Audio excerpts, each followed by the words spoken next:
किसी पंछी को उड़ान को रोकना है तो उसके पर को काट दो। आज हमारे देश का नौजवान को भी वही महसूस कराया जा रहा है। कराया जा रहा है कि नहीं कराया जा रहा है? आज हमारी उड़ान क्या है? हमारे माता पिता का सपना पूरा हो, हमारे गांव में पहला अधिकारी बने, हमारे मोहल्ले में पहली महिला डॉक्टर बने, हमारा बच्चा शिक्षित हो, हमारे लोग आगे बढ़े और शिक्षित होके अपने आने वाली पीढ़ी को शिक्षित करें। लेकिन जब वही छात्र के सामने बार बार पेपर लीक हो जाता है, सालों की मेहनत खराब हो जाती है, एक वो छात्र जो दिन रात लगन से ईमानदारी से पढ़ाई करता है और दूसरे का तो धोखाधड़ी करता है, जब दोनों लोग को एक लाइन में खड़ा कर दिया जाए, ये नुकसान केवल परीक्षा का नहीं है, ये नुकसान उससे बड़ा हमारी सम्मान का है, हमारी विश्वास जो टूटता है। कोई भी भारत या कोई भी देश हो या कोई भी राष्ट्र हो, तो उसका एजुकेशन सिस्टम पे विश्वास ना हो तो उसका एजुकेशन सिस्टम कभी स्ट्रांग नहीं रह सकता है। आज मैं यहाँ खड़े होके उन छात्र की बात करूंगी जो सुबह उठ के 4 बजे पढ़ते हैं, जो दिन रात मेहनत करते हैं, जो बिना बिजली के पढ़ते हैं, जो पसीने में पढ़ते हैं, जो दोस्तों की शादी में नहीं जाते, जो त्योहार में नहीं जाते और अपनी माता पिता से क्या कहते हैं माँ अगर इस बार एग्जाम हो गया मैं वापस क्लियर करके आऊंगा। लेकिन जब वही एग्जाम और वही परीक्षा विवादित में चला जाए तो हर एक युवा के मुंह से बात निकलती है कि हमारी मेहनत की क्या कीमत है। ये आज मैं नौजवान कह रहा है। आज मैं केवल परीक्षा की बात नहीं कर रही हूँ, आज मैं इस विश्वास की बात कर रही हूँ जिसपे लाखों परिवार टिका है। एक हमारा किसान भाई जो दिन रात किसानी करता है, एक हमारा मजदूर भाई जो दिन रात पसीना बहाता है, और एक वो माँ जो खर्च नहीं करती है, और वो पिता जो अपने सपने पूरे नहीं करता ताकि उसके बच्चे पढ़ लिख के आगे बढ़ सके। जब उसी के बच्चों के सामने बार बार पेपर रद्द हो जाता है, सोचिए उस घर का क्या माहौल होता होगा। वो परिवार टूट जाता है। जब परीक्षा लीक होता है तो छात्र का परिवार, सिर्फ छात्र नहीं टूटता है, पूरा परिवार टूट जाता है। शिक्षा केवल डिग्री नहीं देती, शिक्षा हमें मान सम्मान देता है, शिक्षा हमें बराबरी का हक देता है, शिक्षा हमें रास्ता दिखाता है। हमारे कॉन्स्टिट्यूशन में, हमारे संविधान में इक्वल अपॉर्चुनिटी दिया गया है। इक्वल अपॉर्चुनिटी का मतलब ये नहीं है कि परीक्षा करा देना, परीक्षा के साथ साथ ट्रांसपेरेंसी भी होना चाहिए, अकाउंटेबिलिटी भी होना चाहिए और फेयर कंपटीशन भी होना चाहिए।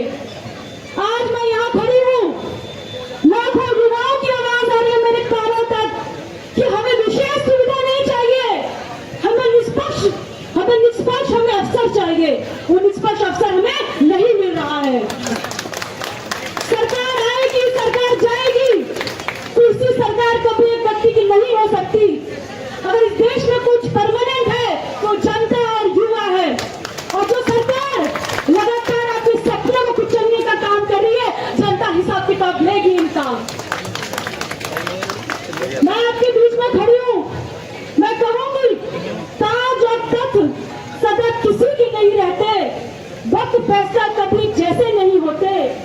जनता उखाड़ फेंकती है ऐसे लोगों को जो अपने जुबान के पक्के नहीं होते। आज हम यहाँ पे निराशा नहीं आशा की बात करने आए। आज हम हार नहीं हौसलों की बात करने आए हैं। आज हम डर नहीं विश्वास की बात करने आए हैं। और जब युवा मन बना लेता है, इतिहास गवाह है, तो देश को बदल के रख देता है, याद रखिए। आज मैं यहाँ खड़ा होके, चाहे उत्तर प्रदेश हो, चाहे बिहार हो, चाहे हरियाणा, चाहे मुंबई, चाहे चेन्नई, चाहे उड़ीसा हो, हर कोने में जो बच्चा छोटे छोटे कमरों में पढ़ाई कर रहा है ना, मैं ये कहूंगी तो छोटे छोटे कमरे में वो सपने बुन रहा है विश्वास के साथ। वो केवल छोटे कमरे नहीं है, वो छोटे कमरे तो है, लेकिन वो सपने बहुत बड़े हैं, वो विश्वास बहुत बड़ा है जो आज वो टूट रहा है। सवाल इस पे है कि विश्वास करे तो करे कहाँ? सरकार पे करे तो जवाब देने के लिए तैयार नहीं है। किस पे करे? कौन जवाब नहीं है? बताए 25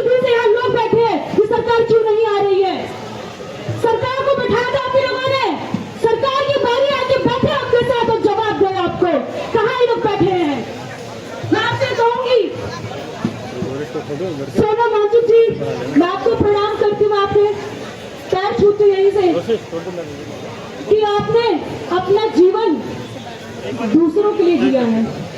आपने लद्दाख में, पहाड़ों में, पानियों के लिए, बच्चों के लिए आवाज उठाई है और आज वही थका हरा शरीर लेके आप यहाँ बैठे हैं आपके भविष्य के लिए। यहाँ पे आपको भी बैठना चाहिए। उनको पेपर नहीं देना, पेपर आपको देना है। इनका शरीर थक सकता है, इनका शरीर थक सकता है, लेकिन ये और इनकी नीयत कभी थक नहीं सकती है, इनकी कभी इरादा नहीं थक सकता है। हम सबका कर्तव्य बनता है, जो लगातार ये बैठे हैं, जो उनका कंट्रीब्यूशन है, उसको केवल तालियों में डाल के मत रखिए, उसको संघर्ष बना लीजिए। संघर्ष के साथ आगे बढ़िए, तो मानेंगे इनका यहाँ बैठना सफल हुआ है। जब तक सांस है, जब तक सांस है यहाँ पे, तब तक आस है। सोनम सर आप अकेले यहाँ पे नहीं, आपके साथ पूरी जनता है यहाँ पे। हर साल पेपर लीक हो जाता है, हर साल प्रश्न उठता है, हर सवाल नए वादे आते हैं, हर साल बाद ये कुछ न कुछ बातें बोल के चले जाते हैं। गलती एक बार होती है तो उसे हादसा कहा जाता है, अगर गलती बार बार हो तो उसे नियत कहते हैं। आज वो नियत आप लोग पहचान गए हैं, आज वो नियत युवा भी देख रही है और वो नियत जनता याद रखेगी। याद रखना, नहीं कहूंगी आप अकेले नहीं है, आपके साथ पूरा युवा देश है आपके साथ। अगर हर साल पेपर लीक होता है, भर्तियां रद्द होती है, अगर कोई कमी नहीं है तो कमी कैसे हो रही है? अगर कोई सिस्टम में खराबी तो पेपर लीक कैसे हो रहा है? अगर कोई जिम्मेदार नहीं है तो लाखों बच्चे परेशान क्यों हैं? अगर कोई जिम्मेदार नहीं है तो यहाँ लोग क्यों भूल रहे हैं? सवाल सरकार पे उठता है। ये कैसा अपराध है? ये कैसा अपराध है जहाँ अपराध तो हो रहा है लेकिन कोई अपराधी नहीं है यहाँ पे? ये सवाल उठता है और कब तक सरकार सवाल देती रहेगी और कब तक जांच पे जांच होते रहेंगे? ये जांच कब तक होगी कि किसी और बच्चे का वेट करेगी, कोई बच्चा अपना जिंदगी से हार मान ले? ये आज युवा जो लोग जितने यहाँ बैठे हैं, ये आपके भविष्य की बात हो रही है, आप देश का भविष्य है। आप इसी भविष्य को इन्होंने नकार रहे, जनता इनको भी नकार दीजिए, एक बार याद रखिएगा। मैं कॉकरोच शब्द कुछ कहना चाहूंगी। कुछ लोगों ने कॉकरोच शब्द को अपमान कहा होगा, लेकिन उसी कॉकरोच शब्द को यहाँ के युवा ने सम्मान दे दिया है। इतिहास गवाह है, जिस व्यक्ति को लोग कमजोर समझते हैं वही बदलाव की बड़ी ताकत बन जाता है। जब बार बार कुछ लगे, हम बार बार खड़े होंगे, देखते रहना आप लोग। देश की बड़ी संपत्ति खजाना नहीं होती है, इस देश का युवा होता है। और जब युवा बार बार रोने लगे तो देश बीमार हो जाता है, याद रखिए। मैं आपसे संकल्प लेती हूँ कि आपको गुस्सा दिखाना है, नफरत नहीं दिखाना है। आपको यहाँ पे आवाज उठानी है, हिंसा नहीं दिखाना है, क्योंकि आपकी हमारी ताकत यही है कि हम सही और सही रास्ते पे चल रहे हैं। मैं आपसे ये भी कहूंगी कि इनको जवाब देना है कि जो सपनों को बेच रहे हैं उनसे ज्यादा मजबूत जो सपनों के लिए लड़ रहे हैं वो मजबूत होते हैं। जब आप लोग अपना विश्वास तोड़ देंगे, खो देंगे, तो आने वाला भविष्य का भी सपना टूट जाएगा। आज हमारे देश में सिर्फ नौजवान खत्म नहीं हो रहे हैं, उनके वादे नहीं देखे जा रहे हैं। आप इस देश के डॉक्टर को भी खो रहे हैं, आप इस देश के वैज्ञानिक को भी खो रहे हैं, आज इस देश के आप शिक्षक को भी खो रहे हैं और नौजवान के भविष्य को भी खो रहे हैं।